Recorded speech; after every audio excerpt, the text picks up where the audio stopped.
परमेश्वर का वचन हमें ये बताता है कि जब किसी को प्रभु चुनता है तो सबसे पहले उसको उसके घर से और उसके दोस्तों से और उसके गांव से परमेश्वर उसको अलग करता है।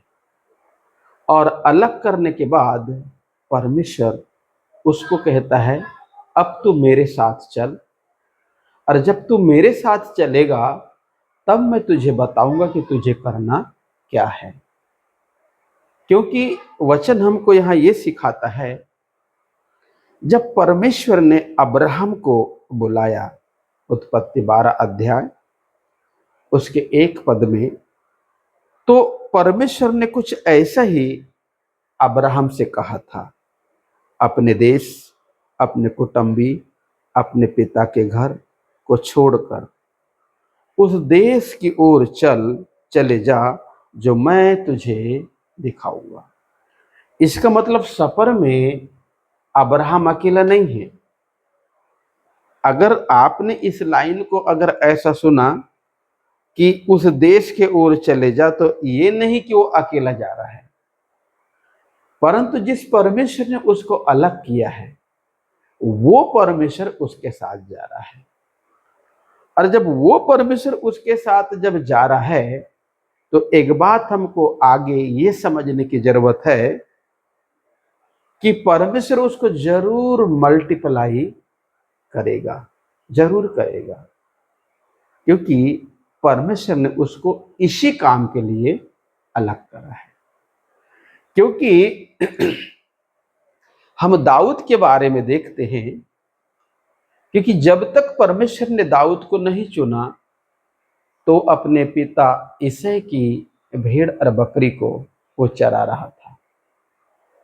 परंतु जब परमेश्वर ने जब दाऊद को चुना और उसका अभिषेक किया, तो उसके बाद में दाऊद भेड़ बकरी का चरवाहा नहीं, परंतु दाऊद इज़राइलों का राजा के रूप में उसको सम्मानित किया गया। और हम देखते हैं कि जब दाऊद भेड़ और बकरी को चराता था तब उसकी स्थिति क्या थी, उसका लाइफ स्टाइल क्या था। पर जब परमेश्वर ने उसको चुना और परमेश्वर ने उसको राजा घोषित किया, तब उसकी स्थिति क्या थी और उसका लाइफ स्टाइल क्या था। इसका मतलब ये था कि जब भेड़ और बकरी को, जब वो पिता के भेड़ और बकरी को चराता था तो वो कहीं ना कहीं अपने पिता के अधीन था, पर जब वो राजा बना तो परमेश्वर के अधीन था। वचन हमें ये सिखाना चाहता है मेरे प्रियो कि परमेश्वर हमको हमारी बीमारी से चंगा नहीं करता, ठीक है, परंतु जब हम परमेश्वर के पास आते हैं तो परमेश्वर हमारे हर परिस्थिति को बदल कर रख देता है। इसलिए हम इन भक्तों से सीख सकते हैं कि पहले ये क्या थे और जब प्रभु ने इनको चुना तो ये क्या थे। इसलिए यदि आज अगर कोई ऐसा जन है जो प्रभु की सेवा कर रहा है और वो आर्थिक रीति से तंगी या मुसीबत में चल रहा है, तो वो अपने मन में ये ना सोचे कि प्रभु मेरे साथ नहीं है, परंतु एक बात मैं आपसे कहता हूं, प्रभु आपके साथ है और प्रभु निरंतर आपकी ईमानदारी को और आपके आज्ञाकारिता को देख रहा है।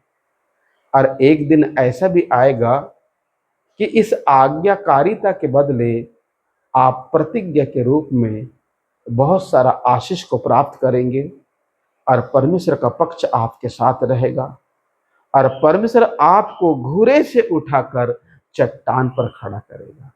इसलिए जिस काम के लिए परमेश्वर ने आपको अलग किया है, चुना है, और जो काम आपको परमेश्वर ने दिया है, तो आप किसी व्यक्ति के ऊपर विश्वास ना करें या किसी राजा पर, परंतु जिसने आपको अलग किया है, जिसने आपको चुना है, जिसने आपको ये काम दिया है, सिर्फ उस पर आप विश्वास करिए और सुनते रहिए कि वो आपको क्या कहता है। और यदि आप उसका सुनते हैं और आप वही करते जो वो आपको कह रहा है, तो एक दिन आप बहुत लोगों के लिए भी आप आशीष का कारण हो जाएंगे, बहुत लोगों के लिए। हाँ मेरे प्रियो, और बहुत लोग, एक ऐसा भी समय आएगा कि आपको फॉलो करेंगे, मतलब आपके थ्रू आपके मसीह यीशु को जानना शुरू कर देंगे। तो इसलिए आप चिंता ना करें या किसी प्रकार का दुख जाहिर ना करें। अगर आपके पास कुछ नहीं है तो आप चिंता ना करें, परंतु आपके पास मसीह यीशु है, इस बात के लिए आप बिल्कुल खुशी मनाइए। हाँ मेरे प्रियो, और जब आप ऐसा करते हैं तो एक दिन वो सब कुछ आपको मिलेगा जो आपके पास नहीं है, क्योंकि परमेश्वर ने अपने वचन में स्पष्ट रीति से कहा, मांगो तो दिया जाएगा। हाँ मेरे प्रियो, ढूंढो तो पाओगे, और खटखटाओ तो खोला जाएगा। और मेरा परमेश्वर उन लोगों को ढूंढ रहा है जो परमेश्वर के पीछे सच्चाई के साथ, आज्ञाकारिता के साथ, जो परमेश्वर के साथ चलते हैं, ऐसे लोगों को वो ढूंढ रहा है और ऐसे लोगों के जीवन में अपने सामर्थ्य को दिखाना चाहता है, ऐसे लोगों के जीवन में अपने आशीष को दिखाना चाहता है, और ऐसे लोगों को वो उठाकर खड़ा करना चाहता है। इसलिए आप खुशी मनाइए, क्योंकि आपको किसी व्यक्ति ने नहीं, परंतु आपको स्वर्ग का सृष्टिकर्ता परमेश्वर ने आपको चुना है। हो सकता है लोग आपको नहीं पहचानते, आप निराश नहीं होना, ठीक है? क्योंकि कई बार ऐसा होता है ना कि किसी को बहुत लोग जानते हैं, किसी को कोई भी नहीं जानता, तो अपन सोचते अरे यार उसको कितने लोग जानते हैं, अरे मेरे को तो कोई जानता नहीं। तो आप मायूस नहीं होना, आप दुखी नहीं होना। हो सकता है कि आपको कोई नहीं जानता, परंतु आपको स्वर्ग का परमेश्वर जानता है, ये सबसे बड़ी बात है।